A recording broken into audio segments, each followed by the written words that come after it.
We're learning to live with it. We have no choice. We can't lock ourselves up in a basement like Joe does. He has the ability to lock himself up. I don't know. He's obviously made a lot of money someplace. We're learning to live with it. People are learning to die with it. You folks home will have an empty chair at the kitchen table this morning. That man or wife going to bed tonight and reaching over to try to touch their, out of habit, where their wife or husband was, is gone. Learning to live with it. Come on. We're dying with it. We should be talking about your families, but that's the last thing he wants to talk about. I want to talk about North Korea. Me, I do want to turn to please. 10 seconds, Mr. President. That's 10 a typical seconds. political statement. Let's get off this China thing, and then he looks, the family, around the table, everything. Just a typical politician when I see that. Let's talk about North Korea I'm not a typical now. politician. Okay, that's why I got elected. We did. You know, Joe, I ran because of you. I ran because of Barack Obama, because you did a poor job. If I thought you did a good job, I would have never run. Our reporters have been watching all night. Paul Hunter and Susan Ormiston are here with context and analysis. So, Susan, let's start with you. An awful lot is riding on Trump and Biden's performances tonight. What's your sense of how it went? Well, a complete do-over, really, compared to that last chaotic, argumentative debate 3 weeks ago, which cost Donald Trump in the polls. The president was much more disciplined. There were few interruptions. And as you just heard, coronavirus really dominated the first half hour. Trump saying the virus is going away, when in fact over 60,000 plus new cases a day here in the United States, 30% higher than 2 weeks ago. Biden hammered on that. Have a listen. This is the same fellow who told you this is going to end by Easter last time. This is the same fellow who told you that, don't worry, we're going to end this by the summer. We're about to go into a dark winter, and he has no clear plan. President Trump, your reaction, he says you have no I don't think we're plan. going to have a dark winter at all. We're opening up our country. We've learned and studied and understand the disease, which we didn't at the beginning. Opening up the country, Adrian, has been such an angry and divisive issue in America, and Trump followers are passionate about it. So, Susan, with Trump sort of trailing Biden a bit in the polls, where was he trying to score the points tonight? Well, he was trying to give voters a reason not to vote for Joe Biden, who has the lead. His tack, well, Biden's been a politician for 47 years, a VP for 8, and he hasn't done much. And also, without evidence, Trump claims that Biden has ties with China and he's getting rich off those kinds of things. Have a look.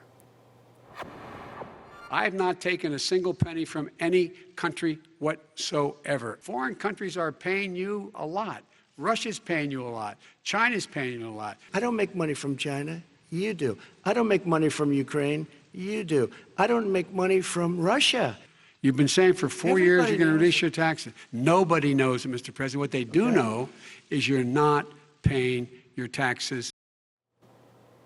Finally, Adrian, on race relations, which has been so painful again this summer, they traded barbs. Here it is.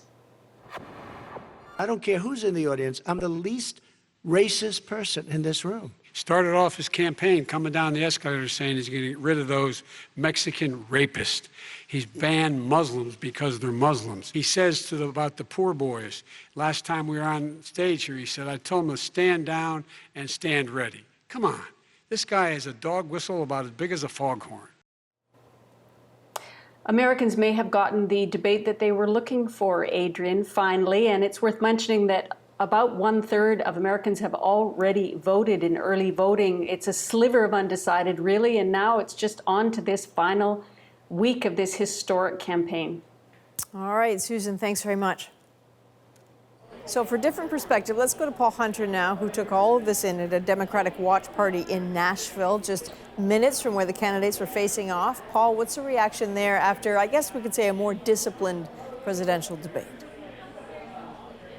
Yeah, I mean, I'm at the East Nashville Beer Works, Adrian, indeed, just a few kilometers from where the debate was. And, you know, it was kind of a sedate crowd for a while. I can report that the later the debate went, the louder the cheers got. But, you know, beer tends to have that effect on people. This is, you know, Nashville is a kind of a Democratic island in a sea of Republican rural Tennessee. So this was a Democratic watch party. In fact, I'm here with Lindsey Smith, who's the president of the Davidson County Young Democrats. What was your take on the debate? You were here watching it together all night. What are your thoughts? My take on the debate was that the candidates had their last chance to actually connect with American voters And what I saw is that Vice President Joe Biden did exactly that. He looked us in the eye and he told us that he does not see red states, he does not see blue states, he sees the United States. And I think that that united front is exactly what we want out of a leader. It was a more controlled debate for sure, relative to the first one. What couldn't be, I suppose. What did you take away from Donald Trump tonight? Woo! I call him Donnie the Deflector. So every single question that he was asked, this is a man that has had a loose relationship with the truth from the start. And we've seen this for the past 4 years. It's the same thing, nothing new. So yeah, I didn't see any truth coming out of him, and he deflected on every single question about China, about the economy, about his taxes. Enough.